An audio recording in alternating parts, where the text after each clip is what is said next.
ત્રિકોણમિતીય સમીકરણ sin ના શૂન્યનો ગણ sin x is equal to 0, x is equal to n pi, n belongs to z, cos x is equal to 0, cos ક્યારે 0 થાય, x is equal to 2n plus 1 into pi by 2, n belongs to 0, tan x is equal to 0, tan ક્યારે 0 થાય, તો x is equal to n pi, n belongs to z.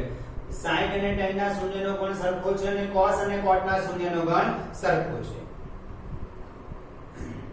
sin x is equal to sin y વ્યાપક ઉકેલ માટે sin x is equal to sin y है तो x is equal to n pi plus minus 1 raised to n into y, n belongs to z. cos x is equal to cos y तो x is equal to 2n pi plus or minus y, n belongs to z. tan x is equal to tan y, x is equal to n pi. કાલના વિડિયોમાં મેં ભૂલથી અહીંયા minus કરી દીધું છે, તે સુધારી દેજો કે tan x is equal to tan y, તો એના વ્યાપક ઉકેલમાં x is equal to n pi plus, ફક્ત પ્લસ આવશે, માઈનસ આવશે નહીં. x is equal to n pi plus y, ભૂલથી કાલે અહીંયા માઈનસ પ્લસ ઓર માઈનસ બંને લખાઈ ગયું હતું, પણ એ સુધારી દેજો. તો tan x is equal to tan y હોય તો x is equal to n pi plus, ફક્ત plus plus y, n belongs to z. આજે તમે કિંમતો જાણો છો, 0 30 45 60 90 pi by 6 pi by 4 pi by 3 ને પાઈ બાય 2 sin cos અને tan ની કિંમતો મેં અહીંયા લખી છે, કારણ કે આપણને sin cos અને tan ની કિંમતોની જરૂર પડશે. હવે કાલે જે એક એક્ઝામ્પલ પહેલો ગણાયો ફરી ગણાવી દઉં છું. એક્સરસાઇઝ 3.4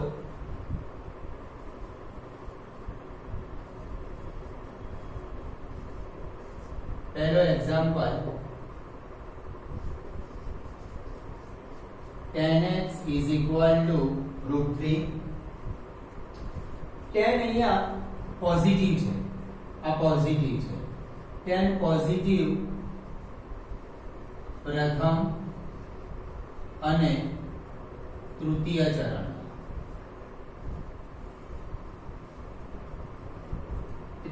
tan પોઝિટિવ પહેલા અને ત્રીજા ચરણમાં હોય. હવે tan માં ક્યારે √3 આવે, तो पाई बाय 3, तो tan पाई बाय 3 √3 થાય. હવે ત્રીજા આ tan પોઝિટિવ છે, tan પોઝિટિવ પહેલા ચરણ, તો પહેલા ચરણનો આપણે પાઈ બાય 3 લીધા એટલે 0 થી 90 ની વચ્ચે આ 60 આવે. તો ત્રીજા ચરણમાં આ રીતે લખી શકાય, tan pi plus pi by 3 is equal to tan pi plus pi by 3. એટલે ત્રીજું ચરણ, કારણ કે આપણને tan is equal to √3 આપ્યું છે જે પોઝિટિવ છે અને tan પહેલા ત્રીજા ચરણમાં પોઝિટિવ થાય. એટલે આપણો મુખ્ય ઉકેલ શોધવાનો છે, વ્યાપક ઉકેલ શોધવાનો છે. મુખ્ય ઉકેલ ક્લોઝ ઇન્ટરવલ 0 to 2 pi માં આવે. એટલે પહેલા ચરણમાં તો આવી ગયો. હવે ત્રીજા ચરણમાં tan positive, tan pi plus pi by 3 એટલે tan pi by 3 થાય અને લખાય tan pi by 3 એટલે √3. એટલે મુખ્ય ઉકેલ pi by 3 અને pi plus pi by 3 એટલે મુખ્ય ઉકેલ આયા pi by 3, 3 pi plus pi 4 pi by 3. હવે વ્યાપક ઉકેલ માટે tan x is equal to √3.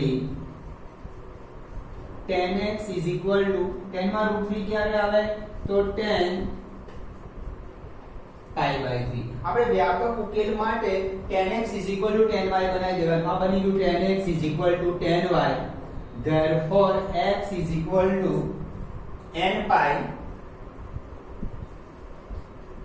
plus pi by 3, n belongs to z. કાલે મેં ભૂલથી અહીંયા માઈનસ પણ લઈ લીધું હતું, એટલે અહીંયા તો ફક્ત આપણે એ ભૂલ થઈ હતી કે અહીંયા પ્લસ ઓર માઈનસ ના બંને ના આવે, ફક્ત tan x is equal to tan y વ્યાપક ઉકેલમાં x is equal to n pi plus y આવે, તો x is equal to n pi plus pi by 3. હવે અહીંયા tan pi by 3 લખ્યું, તો અહીંયા tan pi 4 pi by 3 પણ લખી શકો, એ પણ સાચો ઉકેલ છે. એટલે આવું જવાબ લખાય x is equal to n pi plus 4π/3 પણ ઉકેલ એનો આવી શકે. તો ઉકેલ ગણ આને ગણમાં લખી દો n pi plus π/3 n belongs to z.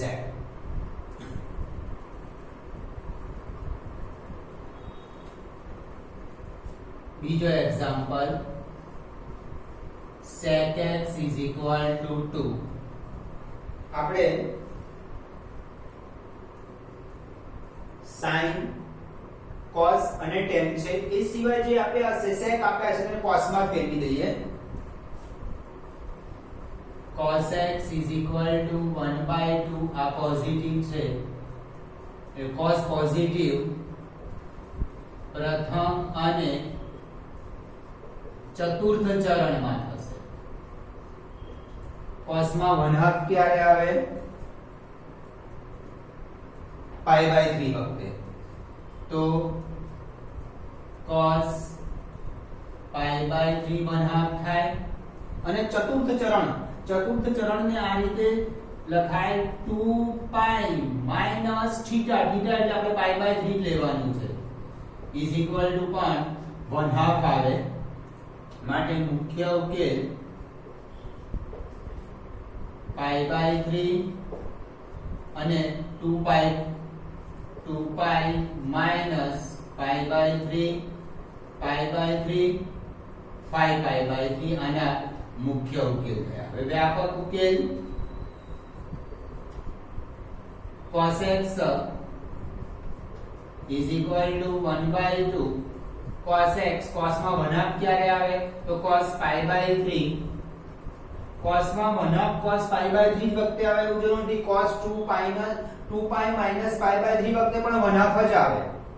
આ બની ગયું આપણું cos x is equal to cos y. તો x is equal to 2n pi plus or minus π/3. એ π/3 છે. therefore x is equal to 2n pi plus or minus π/3 n belongs to z. તમને ઉકેલ ગણ પૂછ્યું હોય તો એને છગડીયા કૌંસમાં આ રીતે દર્શાવી દેવાનું.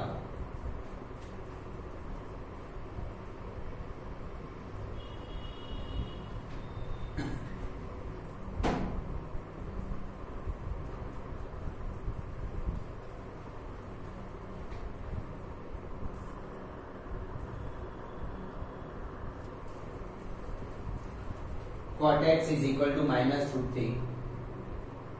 cot ને tan માં ફેરવી દઈએ. tan x is equal to -1/√3. tan negative છે. tan નેગેટિવ બીજા અને ચોથા ચરણમાં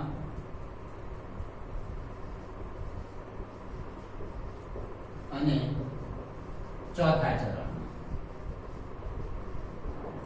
પહેલા તો એ જોઈએ કે tan માં 1/√3 ક્યારે આવે? tan π/6 વખતે 1/√3 આવે છે. પણ tan π/6 નહીં લખવાનું. tan π/6 લખશો તો π/6 આ બધી જે કિંમતો જે લખી છે પહેલા ચરણની લખી છે એટલે સીધું tan π/6 નહીં લખવાનું. આપણે જો -1/√3 જોઈએ નેગેટિવ જોઈએ તો આ રીતે લખાય. બીજા ચરણમાં છે એટલે tan π-π/6 is equal to -1/π minus theta.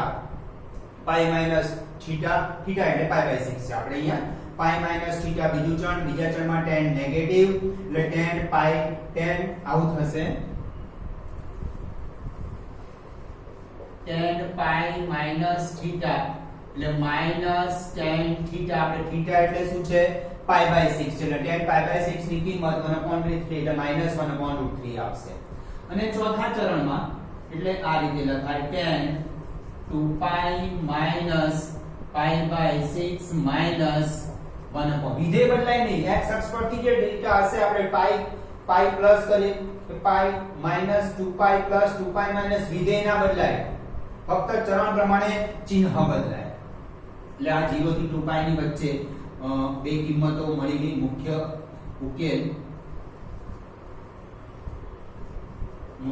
ઉકેલ અને π minus π/6 અને 2π minus π/6 એટલે મુખ્ય ઉકેલ થયો 5 pi by 6 12 pi minus pi 11 pi by 6. હવે વ્યાપક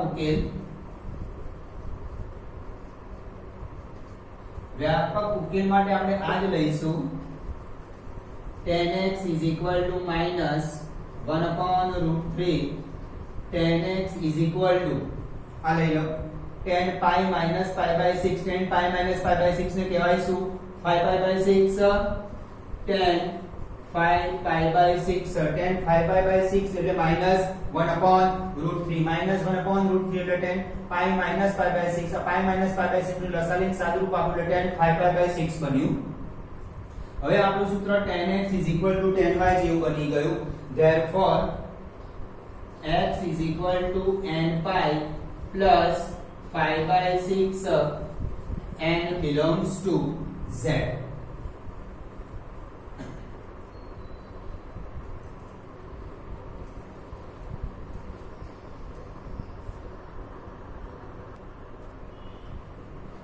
चौथा example cosec x is equal to minus 2. therefore sin x is equal to minus 1/2. જે નેગેટિવ છે sin નેગેટિવ કયા ચરણમાં? તો ત્રીજા અને ચોથા ચરણમાં.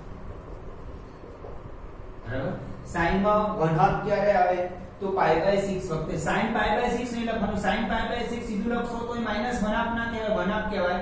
તો એને આ રીતે લખવું પડે. ત્રીજું ચરણ એટલે sin pi plus pi by 6 minus 1/2. બરાબર. sin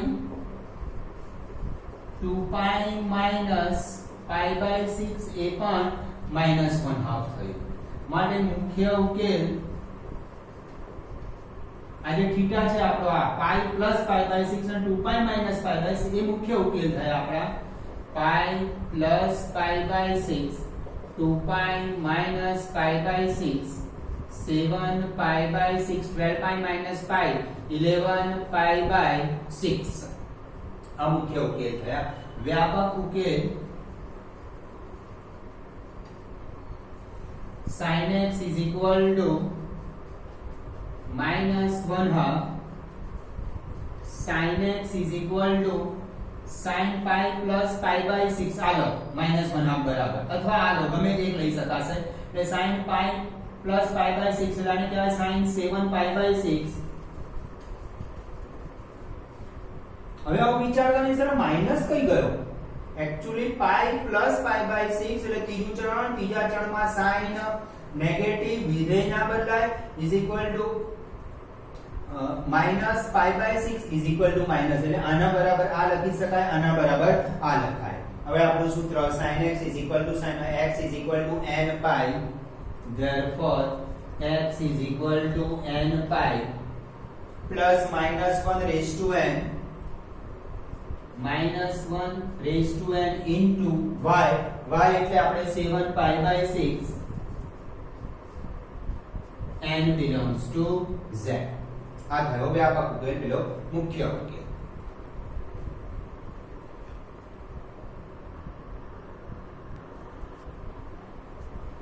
example number 5.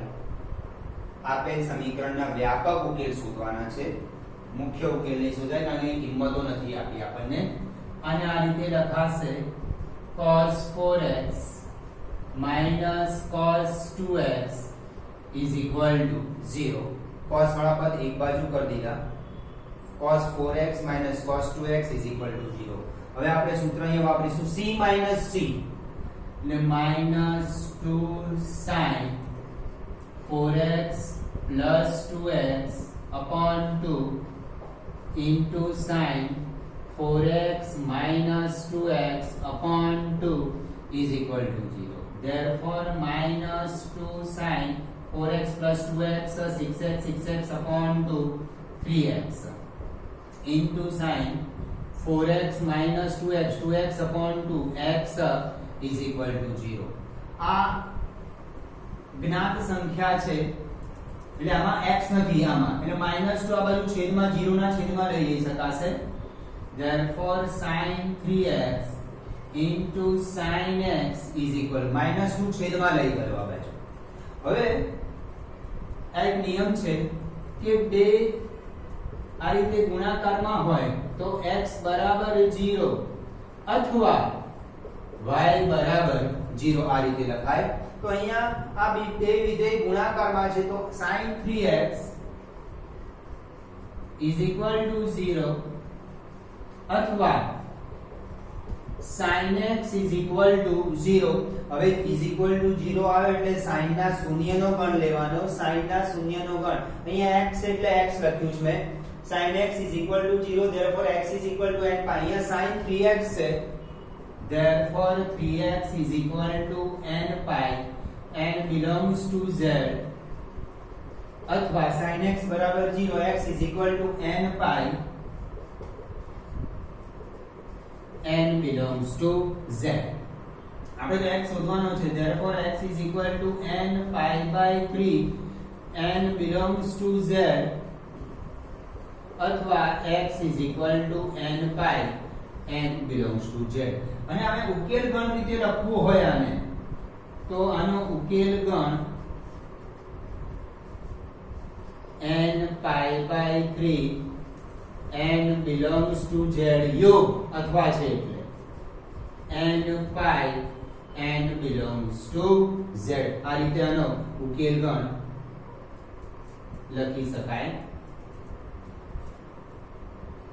cos 4x is equal to cos 2x. આગળના એક્ઝામ્પલમાં આપણને 1 થી 4 એક્ઝામ્પલ એમાં કિંમતો આપી હતી આપણને, તો આપણને તરત એના આ કોઠા પરથી થીટા શોધી કાઢતા હતા અને વ્યાપક ઉકેલ અને મુખ્ય ઉકેલ અને વ્યાપક ઉકેલ શોધતા હતા. જ્યારે આ રીતના થીટા નથી આપ્યા તો cos 4x is equal to cos 2x, તો cos 2x ને એક બાજુ લાવીને c - c નું સૂત્ર વાપર્યું.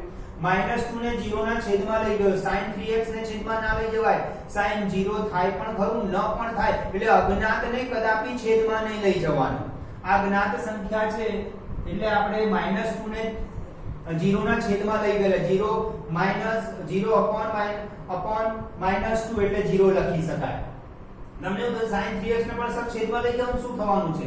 ના, કારણ sin 3x 0 પણ હોય, sin 0 પણ હોય, ન પણ હોય, એટલે sin ને જો એના છેદમાં લઈ ગયો તો 0 ભાગ્યા 0 થાય. 0 ભાગ્યા 0 એવી કોઈ સંખ્યા જ નથી, એટલે અજ્ઞાતને કદાપી છેદમાં નહીં, 0 ના છેદમાં નહીં લઈ જવાનું. એટલે sin 3x બરાબર 0 થાય અથવા sin x બરાબર 0 થાય. આ ગુણધર્મ પ્રમાણે જો બે સંખ્યાઓ આ રીતના ગુણાકારમાં આપી હોય અને is equal to 0 તો x ના બરાબર 0 અથવા y બરાબર 0. પછી અહીંયા sin ના શૂન્યનો ગણ, ત્યાં પણ sin ના શૂન્યનો ગણ. અહીંયા x ની લખવાનું, અહીંયા થીટા તરીકે 3x આપ્યું. 3x is equal to n pi. therefore પછી 3 છેદમાં લઈ જાઓ.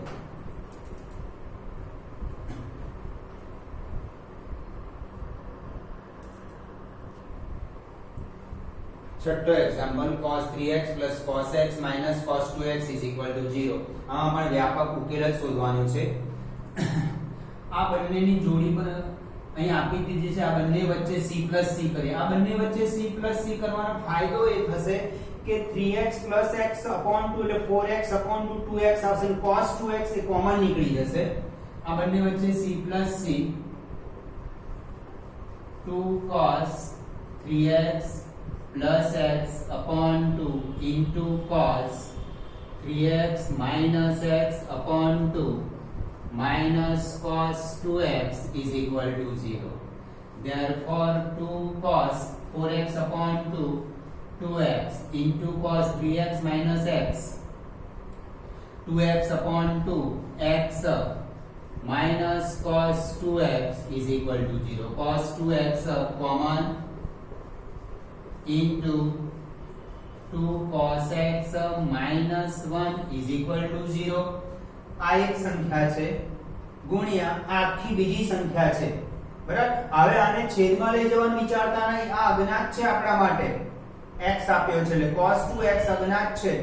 જ્ઞાત સંખ્યા હોય, દાખલા તરીકે અહીંયા 3 હોત તો હું એકલા 3 ને છેદમાં લઈ જઈ શકે. એટલે હમણાં જે નિયમ બતાવ્યો એ પ્રમાણે આના બરાબર 0 અથવા આ કૌંસ બરાબર 0.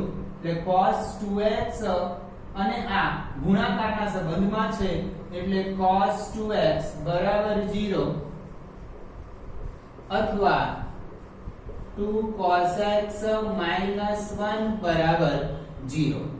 અહીંયા cos 2x બરાબર 0 જ છે એટલે cos ના શૂન્યનો ગણ લઈ લેવાનો સીધો. અહીંયા cos x બરાબર 0 તો x બરાબર છે આપણે અહીંયા 2x છે. therefore 2x is equal to 2n plus 1 into pi by 2 n belongs to z. વ્યાપક ઉકેલ શોધો એટલે x શોધવાનો છે એટલે આ 2 ને આ બાજુ છેદમાં લઈ જાઓ.